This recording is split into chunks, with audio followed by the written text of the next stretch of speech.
Oh, that'll be good. Fuck, wait, sorry, it's fucking hot in here. I tend to have that effect, bro. Oh, look at that t-shirt. It's getting fucking hot in here.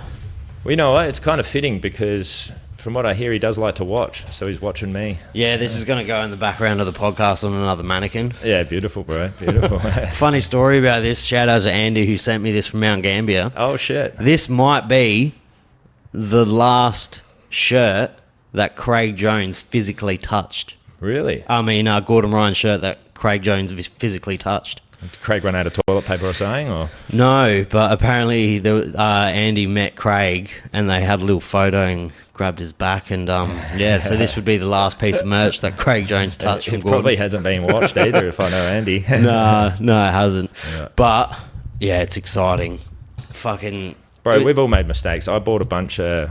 Me and Malazzo, we both bought matching Gordon Ryan kits, and it was a good laugh because... He used to not be that much of a retard. Well, He probably always was. He probably just was... I was saying it to someone the other day. He's the only person I can ever think of that is so clearly the best in a sport, and everyone still hates him.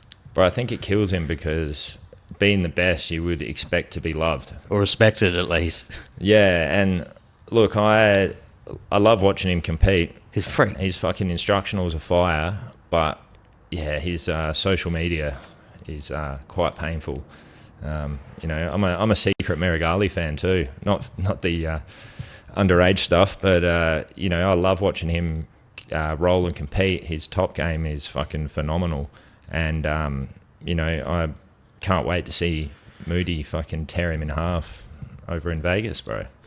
Yeah, that it really kind of gives. It's really beneficial for Declan how this all kind of worked out because. Look, I think Moody was always going to have a red hot crack at winning, regardless of who's in that division. Yeah. And I know there's been some chat about, you know, all these guys leaving, and does that take away from ADCC?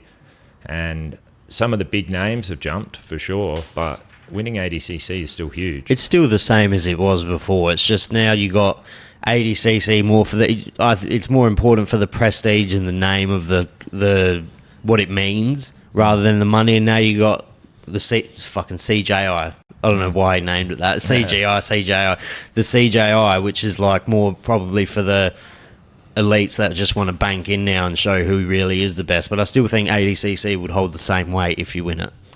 Yeah, for sure. It's funny with that name too because when we started M16 Open, we had a old coach of ours who's a bit of a peanut get a bit salty that I was organising this tournament. I mean, I invited the guy to compete, but regardless, he called it the Adam Jones Invitational as a piss take. So now Craig's called his tournament that, and I was like, fuck, maybe we should have just rolled with that because that would have been a pretty classic thing. But yeah, no, it's he's turned the fucking sport on its head. I still never understand why old coaches and shit would get dirty on people being successful. Yeah, I don't know. Because I don't know. I've only ever really been to like M16 and I've hung around other gyms that are obviously pretty cool, but I've obviously never experienced like that kind of environment in a fucking gym, but it's pretty like common. In my experience, I think the coaches like to be the main character. And when some of the up-and-comers start to make a name for himself, it becomes more about the competitor than the coach.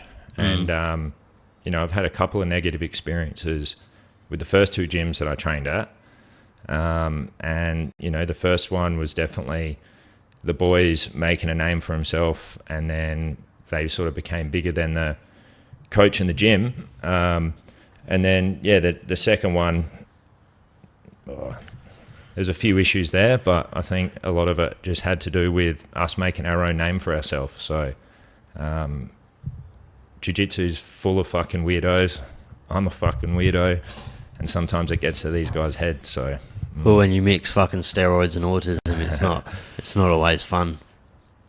Well, it depends which end of the beating you're on. If you've got the autism and the steroids, then it's real fun. But if you don't, or you've only got one or the other, it's probably not that good, no. Jiu-Jitsu-tism is 100% real. Oh, dude. Like when people talk about it, people think people are joking. It is 150 fucking % real. Dude, we got one kid at the gym we call Little Tism, right? And the kid just absorbs knowledge. And he's actually pretty much one of my main training partners now.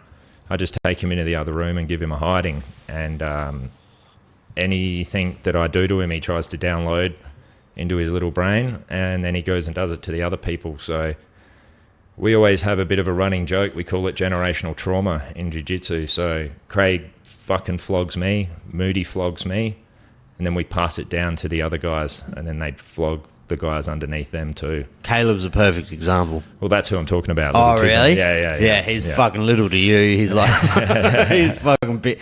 He did his, they posted a little, what was the jiu-jitsu tournament that just passed? Where Synergy? Yep. Is that where he subbed everyone out? Yep. Yeah. That was his little highlight video they put up. He's just too good. Like, for people at his stage, he's too good. That's the fucking beatings we give him in the gym. I mean, I love training with him. I know Miles spends a lot of time with him. He hangs around Moody like a bad smell when Moody's in town, and Warren as well. So he's doing all the right things in the gym.